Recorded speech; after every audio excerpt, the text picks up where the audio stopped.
ভজন অত সহজ নয়। অমৃত কথা আস্বাদন করতে গেলে হৃদয় মন্দিরের পাত্রটা সুন্দর করতে হবে, সব কিছু ভুলে গিয়ে একেবারে ডুবে যেতে হবে নামের মধ্যে। উদাহরণ দিয়ে বোঝাই, দেখবেন অনেকে টিভির সামনে বসে টিভিতে সিরিয়াল দেখে আর তার মতো সে বকতে থাকে, মার মার, ওকে বলে এই তুই যাবি না, এই তুই করবি না। দেখবেন অনেকে বলে টিভিতে চলছে সিরিয়াল, বাইরে বসে বসে সে যেন মনে হচ্ছে এর মধ্যে এমন ভাবে ডুবে গেছে, ওই দেখবেন অপরকে জ্ঞান দেবে, এটা কর ওটা কর। তার মানে কি মোহিত হয়ে যায়, সিনেমা দেখতে দেখতে ডুবে যায়। ঠিক ওইভাবে ডুবে যেতে হবে কীর্তনের মধ্যে, ভগবানের লীলা কথা আস্বাদনে ডুবে যেতে হবে, তবেই তো বুঝবেন লীলার মাহাত্ম্য কি। করুণাময় গৌরহরি এলেন, আসবা মাত্রই তার বাল্যলীলা সম্পন্ন করে তিনি নবদ্বীপের মস্ত বড় দিগ্বিজয়ী পণ্ডিত হলেন। তারপর তার পিতা জগন্নাথ মিশ্র তিনি ইহলোক ছেড়ে পরলোক গমন করলে গয়ায় গিয়ে বিষ্ণু পাদ পদ্মে পিতার জন্য পিণ্ডদান করলেন মহাপ্রভু। পিণ্ডদান করে নবদ্বীপে ফিরে এসে কলিজীবের উদ্ধারের জন্য মহামন্ত্র তিনি বদনে গাইতে লাগলেন, নিজে আচরণ করে জীবকে শিক্ষা দিতে লাগলেন। প্রতিনিয়ত শ্রীবাসের ঘরে হরিনাম করে।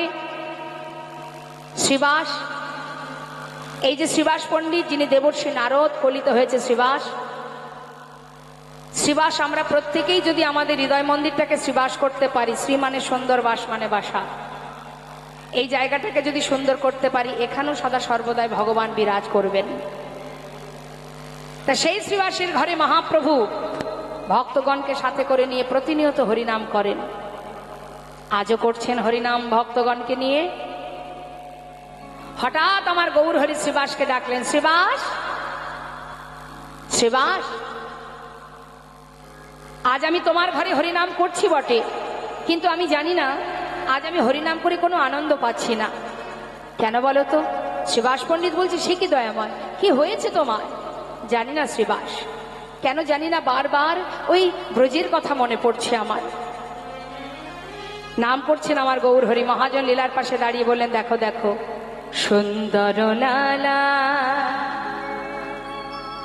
সচির দোলালা নাচত শ্রীহরি কীর্তন মে,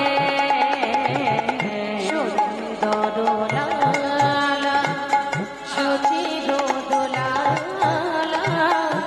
নাচত শ্রীহরি কীর্তন মে, সুন্দর লালা ওই সচির দোলালা নাচত শ্রীহরি এই কীর্তন মেলা, ভালে চন্দন তিলক মনোহর, চন্দন তিলক মনোহর, আলকা শোভন কপলন মে, সুন্দর লালা সচির দোলালা নাচত শ্রীহরি এই কীর্তন মেলা, সুন্দর লালা। শিবা, তোমার কাছে আজ আমি একটা কথা জিজ্ঞাসা করব, বলো গৌরহরি। শ্রীবাস, এই নবদ্বীপে আমি সবাইকে দেখতে পাচ্ছি, একজনকে তো দেখতে পাচ্ছি না, কে সে? শ্রীবাস, এই যে তোমরা এখানে আছো সবাই, তো তোমরা আমাকে বলো আমি নাকি ব্রজের কানা? আচ্ছা শ্রীবাস, আমি নাকি ব্রজের কানাই? আমি যদি ব্রজের কানাই হব, তাহলে এখানে সবাই আছে, একজন তো নেই। বলো শ্রীবাস, কোথায় আমার দাদা বলার? আমি নাকি ব্রজের কানাই? হরি বল।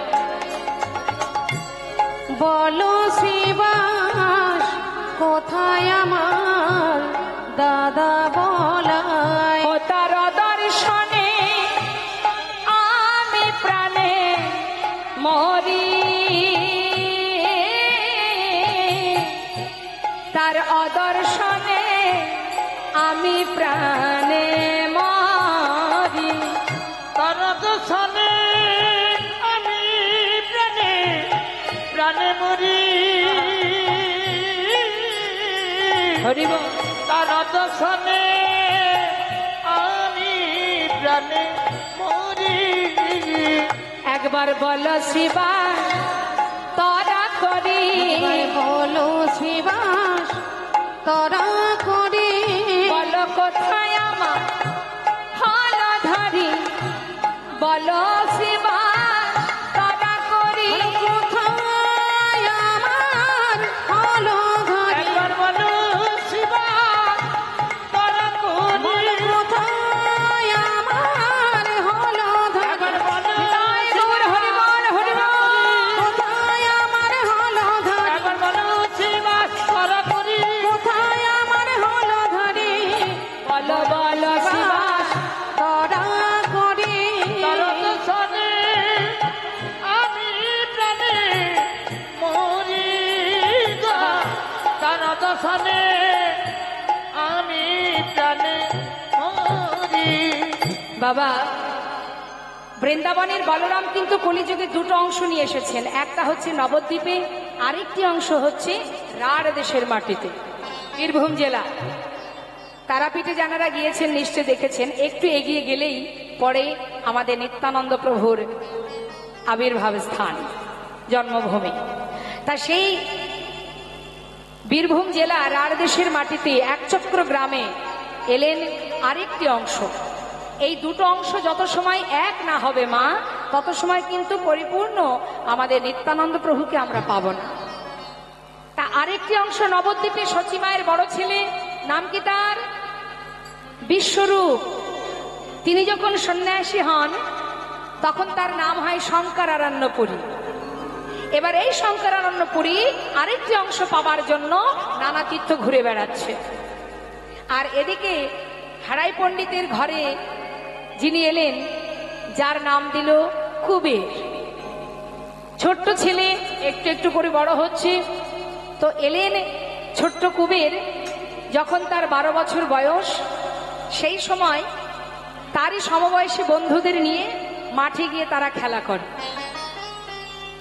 যখন মাঠে গিয়ে খেলা করে সমবয়সী বন্ধুদের নিয়ে, মা বাবার চরণে প্রণাম জানিয়ে বনে গিয়ে খেলা করে 12 বছরের ছোট্ট ছেলে। কিন্তু তার খেলা কি অন্যান্য শিশুদের মতো নয়। তার খেলা কোনোদিন রামলীলা খেলা, কোনোদিন কৃষ্ণলীলা খেলা। রাড়ি দেশনা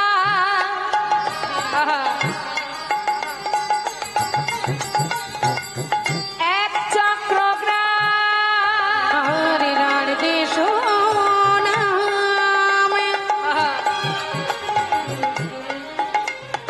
এক চক্রগ্রামে, হারাই পণ্ডিতের ঘর, ওই নানার কিছু নাম এক চক্রগ্রাম, হারাই পণ্ডিতের ঘর। শুভ মাঘ মাস শুক্লা ত্রয়োদশী, মাঘ মাস শুক্লা ত্রয়োদশী, জনমিলা হল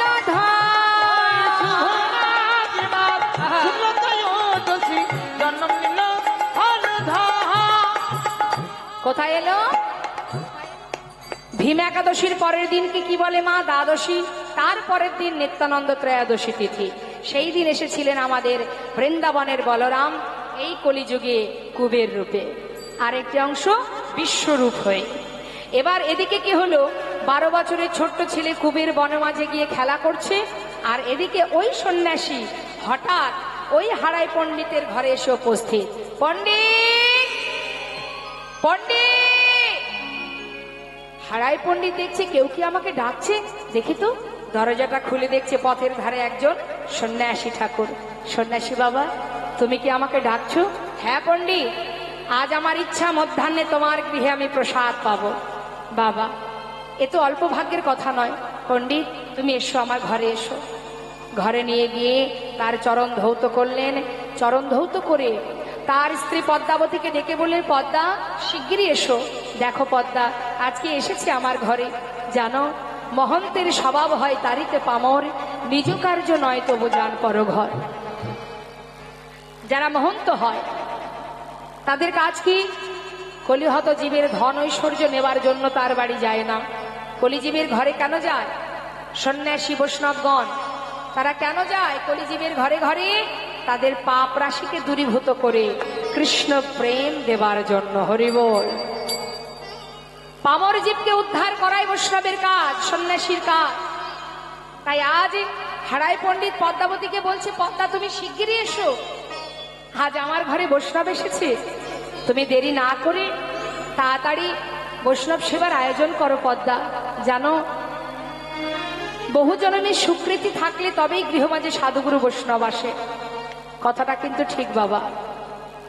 শুধু অর্থ থাকলেই হবে না মা, ধন ঐশ্বর্য থাকলেই কিন্তু গৃহমাঝে হরিনাম সংকীর্তন হয় না। ধন ঐশ্বর্য থাকলে আপনার ঘরে সাধুগুরু বৈষ্ণব আসবে না। আপনি নিমন্ত্রণ করলেও আপনার বাড়িতে আসবে না যদি আপনার স্বীকৃতি ভালো না থাকে।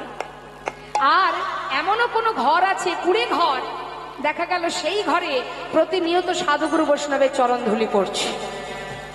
এগুলো স্বীকৃতি, এক জনমে হয় না বাবা। পুনঃ পুনঃ ঘষণে সুগন্ধি চন্দন, পুনঃ পুনঃ পুড়াইলে উজ্জ্বল কাঞ্চন। পুনঃ পুনঃ জনমে ধর্মে হয় মতি, পুনঃ পুনঃ সাধনে অধমে পায় গতি। বহু জনমের স্বীকৃতি লাগে, তারপরে গৃহমাঝে সাধুগুরু বৈষ্ণবের চরণ ধুলি তুমি পাবে। আজ বৈষ্ণব এসেছে ঘরে, কত আনন্দ। পদ্মাবতীকে বলছে, জানো পদ্মা, সেবার আয়োজন করো। অনেক ভাগের ফলে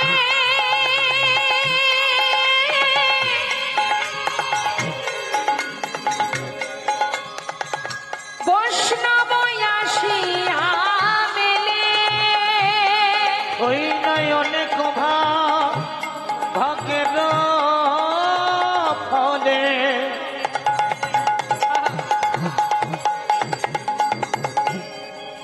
পদ্মা গো হরি বল। বৈষ্ণব আসিয়া মেলে।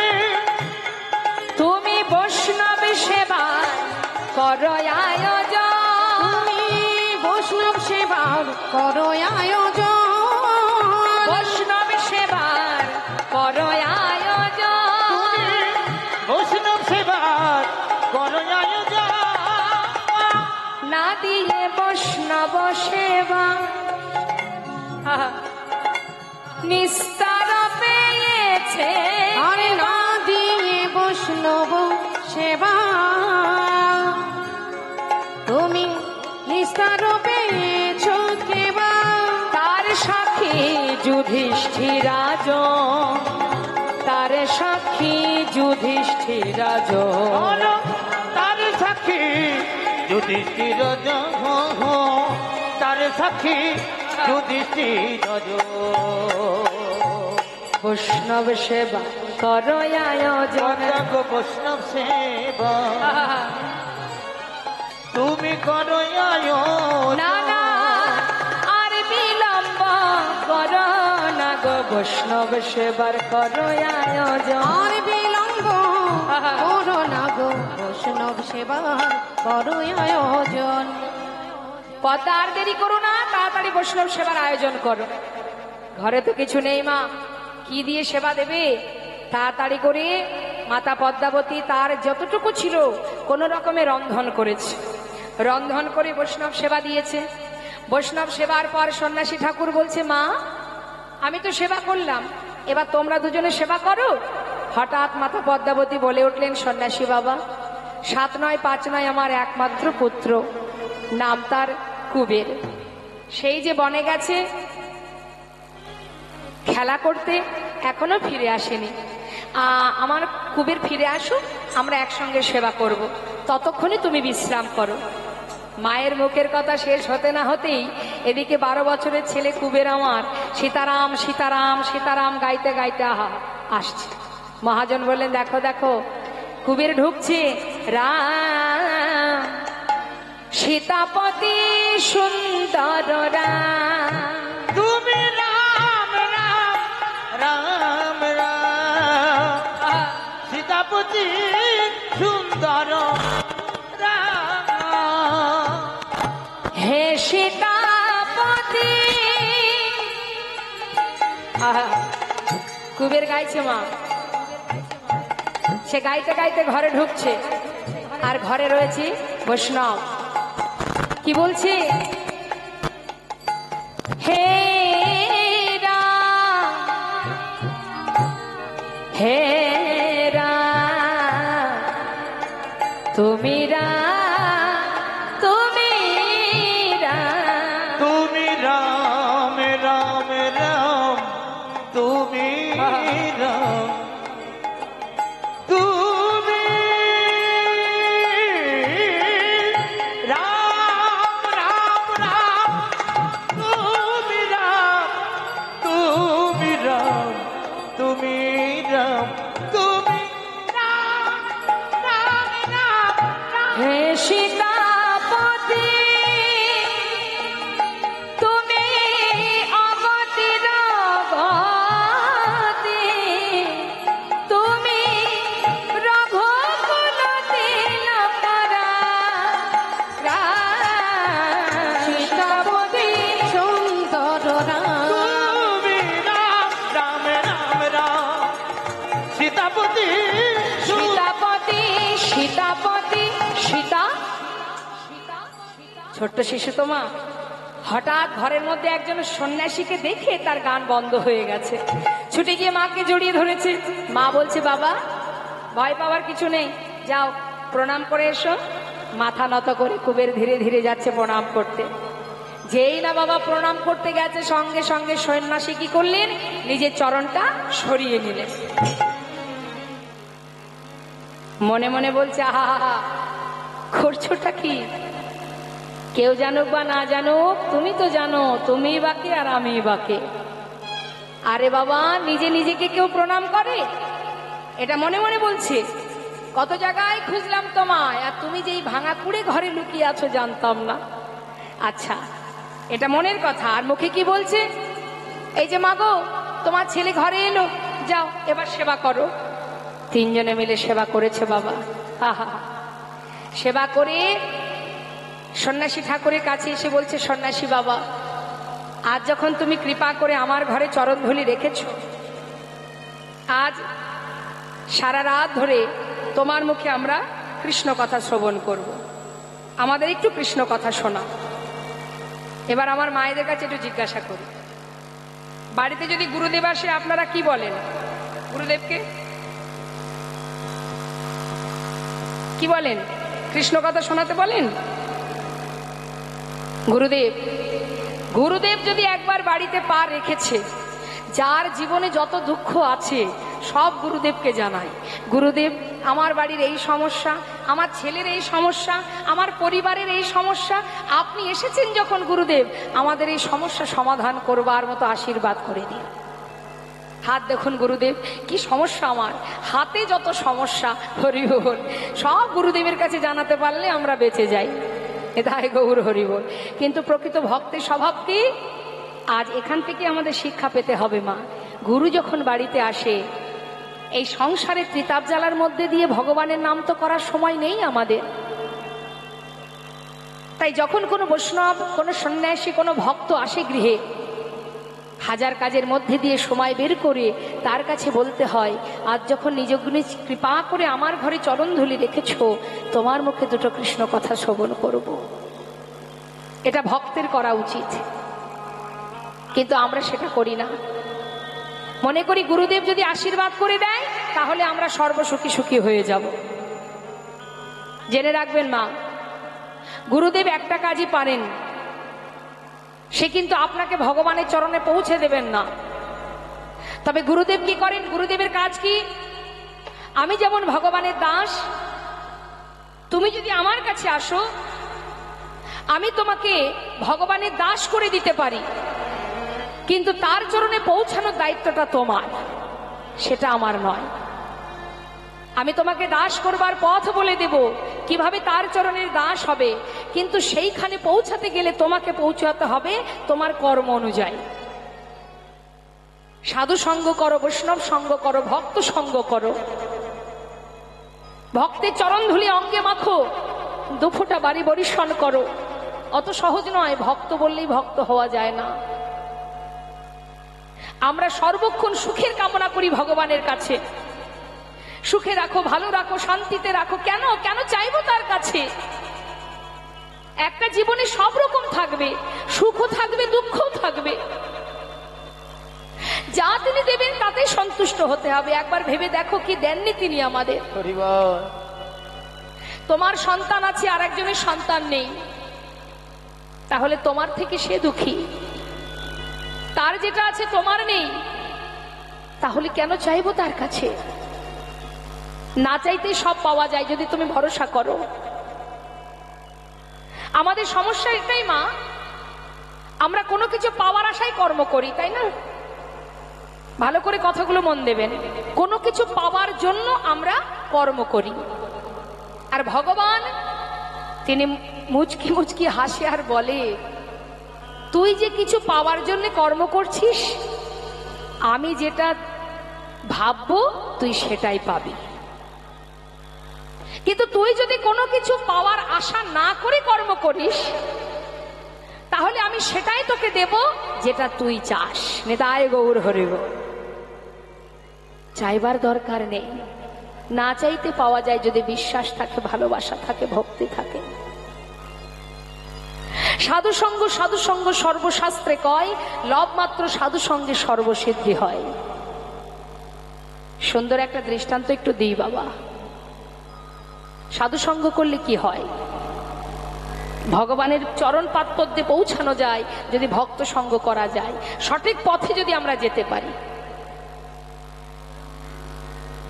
সাধুসঙ্গ ভক্ত সঙ্গ করলে তার কি ফল বাবা? এক মৌমাছি আর এক গোবরে পোকা, দুজনের মধ্যে খুব বন্ধুত্ব।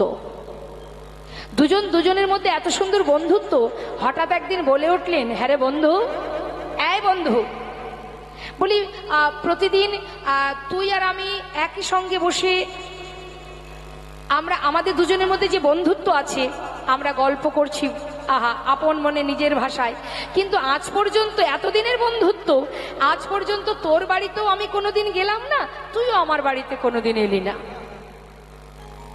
তা বলি বন্ধু, একদিন তো সবাই সবার বাড়ি যাওয়া যায় নাকি? তখন মৌমাছি বলছে, নিশ্চয়ই, তাহলে চল। চিন্তা করছে, আমি যদি এখন গোবরে পোকার বাড়িতে যাই, গোবরে পোকা কোথায় থাকে মা? গোবরের মধ্যে। বলছে যদি আমি এখন ওই গোবরে পোকার সঙ্গে ওর বাড়ি যাই, তাহলে আমাকে গোবর খেতে হবে, তার থেকে ওকে আগে আমার বাড়িতে নিয়ে যাই। বেশ, এখন গোবরে পোকাকে বলছে, শোন, তুই এক কাজ কর, তুই আগে আমার বাড়ি চল। ভালো কথা। এবার গোবরে পোকা কি করেছে, পরের দিন মৌমাছির সঙ্গে তার বাড়ি গেছে। একটা সরোবরের মধ্যে অনেক পদ্ম ফুল ফুটে আছে। নিতাই গৌর হরি বল। যে জীবনে কখনো মধুর স্বাদ পায়নি বাবা, সারা জীবন গোবর খেয়েছে যে, হরি বল, আজ সে যাচ্ছে মধু পান করতে। তা সেখানে গিয়ে মৌমাছি বলছে, এই দেখ, এই হলো আমার সরোবর, এটা আমার বাড়ি, এখানে অনেক ফুল ফুটে আছে, তোর যেখানে ইচ্ছা সেইখানে বসে তুই মধু পান কর। এক ফুলে গোবরে পোকাকে বসিয়ে দিয়েছে, আর গোবরে পোকা মধু পান করছে। কিছুক্ষণ পর মৌমাছি জিজ্ঞাসা করছে, বন্ধু, হ্যাঁ বল বল, কেমন লাগছে? আর কেমন লাগবে রে, একটু গোবর গোবর, একটু মধু মধু। মানে গোবর গোবর মধু মধুই আবার কেমন কথা? বলছে ওই লাগছে, খুব একটা যে ভালো লাগছে তা নয়। সে কি কথা? আরে এই বলি, তুই যখন মধু পান করছিলি, তখন কি তুই তোর মুখটা ধুয়ে তারপরে মধু পান করতে বসেছিলি? বলছে না রে বন্ধু, ভেবেছিলাম মধু পান করতে আসছি, মধু পান করতে গিয়ে যদি ভালো না লাগে, তাই আসার সময় কিছুটা গোবর মুখের মধ্যে ভরে নিয়ে এসেছি। হরি হরি বল। আর এবার মুখের মধ্যে গোবর আছে, আর তার উপরে মধু যাচ্ছে, কিছুটা মধু মধু, কিছুটা গোবর গোবর লাগছে। এখন যতবার জিজ্ঞাসা করছে মৌমাছি, ততবার বলছে ওই লাগছে, খুব একটা যে আহামরি বিশাল কিছু তা নয়। মৌমাছি বলছে, শোন বন্ধু, তুই এক কাজ কর, তুই ভালো করে মুখটা ধুয়ে পরিষ্কার করে তারপরে ফুলে বসে মধু পান কর। হরি বল। মধু আস্বাদন করতে গেলে, অমৃত আস্বাদন করতে গেলে আগে নিজেকে পবিত্র করতে হয়। নিতাই গৌর হরি বল। হরিবল হরিবল। কোনো কিছু আশা নিয়ে ভগবানের কাছে যাওয়া যায় না। সব আশা পরিত্যাগ করে, সমস্ত চাওয়া লালসা কামনা বাসনা দূরীভূত করে তবেই অমৃত কথা আস্বাদন করতে হয়। যা পরিষ্কার করে মুখ ধুয়ে নে, ওই সরোবরে ভালো করে মুখ ধুয়ে তারপরে তুই মধু পান কর। এই কথা মতো এবার সরোবরে ভালো করে গোবরে পোকা মুখ ধুয়ে এবার ফুলে বসে মধু পান করছে। নিতাই গৌর হরি বল। দেখতে দেখতে সন্ধ্যা হয়ে যাচ্ছে মা, পদ্ম ফুলের পাপড়ি বন্ধ হতে যায়, মৌমাছি ডাকছে, বন্ধু বন্ধু তুমি কোথায়? দেখো দেখো, একটু পরেই পাপড়ি বুঝে যাবে, তুমি আর বাইরে বেরোতে পারবে না, বন্ধু কোথায় তুমি? হরিবল গোবরে পোকা ফুলের মধ্যে বসে বসে বলছে, আহা দেখো না আমায়, হরিবল। মধু পান করতে দাও। হরি বল। এত সুস্বাদু, এত স্বাদ, এত সুখ, এত শান্তি আমি আগে কখনো পাইনি। সেবায় বিঘ্ন ঘটিও না, আমাকে মধু পান করতে দাও। মৌমাছি চারিপাশে ঘুরছে, বন্ধু উঠে এসো, বন্ধু উঠে এসো। দেখতে দেখতে ফুলের পাপড়ি বন্ধ হয়ে গেল। সারা রাত গাছের ডালে বসে মৌমাছি বন্ধুর জন্য কাজ। ভোর হতে না হতেই একজন বৈষ্ণব সরোবরে এসেছে গোবিন্দ সেবার জন্য ফুল চয়ন করতে। আর যেখানেই পোকা, গোবরে পোকাটা যে ফুলে বসেছিল সেই ফুলটা তুলে যেই না তার ফুলের সাজিতে রেখেছে, মৌমাছি দেখছে যে এই ফুলটা চলেছে গোবিন্দ সেবায়, এ তো পরম সৌভাগ্য, আমি একবার পাঁচু পাঁচু যাই, হরিবল। দেখি কি হয়। মৌমাছি ফুলের পিছনে পিছনে সেই ভক্তের পাছু পাছু যাচ্ছে। সেই ফুলটা নিয়ে গিয়ে ভগবানের চরণে গোবিন্দায় নম বলে নিবেদন করলো।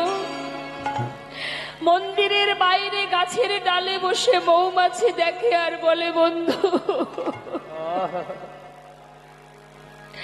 আজ তোমার পরম সৌভাগ্য। তুমি জানো না বন্ধু, তুমি কার চরণে পৌঁছে গেলে, যেটা আমি পারলাম না বন্ধু, আজ তোমার ভাগ্যে হলো। ভাগ্য ভালো তোমার, তুমি ফুলের মধু পান করতে এসেছিলে। সেই ফুল ভগবানের চরণে নিবেদন হলো। তার পরের দিন সেই ফুলটাকে তুলে নিয়ে প্রভুর চরণ থেকে গঙ্গার জলে ভাসিয়ে দিল। মৌমাছি কাঁদে আর বলে, বন্ধু তুমি যে উদ্ধার হয়ে গেলে। হরিবল হরিবল। বৈষ্ণবের পরশ পেলে, গঙ্গার জলের পরশ পেলে, গোবিন্দ চরণে নিবেদন হলে তোমার মতো ভাগ্য আর কয়জনার। এ তো অল্প ভাগ্যের কথা নয়।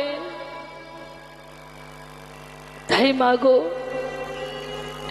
বৈষ্ণব সঙ্গ, সাধু সঙ্গ, মায়ার সংসারের কোনো কথা ভক্ত বৈষ্ণব